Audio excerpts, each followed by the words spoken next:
3 కాదు 4 కాగలడు. గురువు తల్లి, గురువు తండ్రి, గురువు గురువు, గురువు దైవం 4 అవుతాడు. ఈశ్వరుడు, ఈశ్వరుడు తల్లి, ఈశ్వరుడు తండ్రి, ఈశ్వరుడు గురువు, ఈశ్వరుడు దైవం 4 అవుతాడు. ఇందులో తల్లి తండ్రి చేసే ఉపకారం చాలా అద్భుతం, గురువుగా కూడా. కానీ వీళ్ళిద్దరూ అసలు ఏ ఉపకారంతో మొదలు పెడతారో ఇక ఆ ఉపకారం అవసరం లేని స్థితిని ఇచ్చేవాడు ఎవరంటే గురువుగారే. అది గురు వైభవం.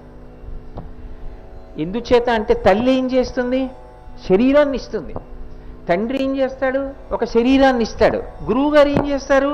ఇక మళ్ళీ శరీరంతో రావలసిన అవసరం లేని జ్ఞానం ఇస్తారు. కాబట్టి ఇప్పుడు తల్లిది ఉపకారమా, తండ్రిది ఉపకారమా, గురువుది ఉపకారమా?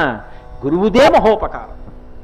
అందుకే అందరికన్నా పెద్ద స్థాయిలో ఉండేటటువంటి వాడెవరు అంటే గురువు.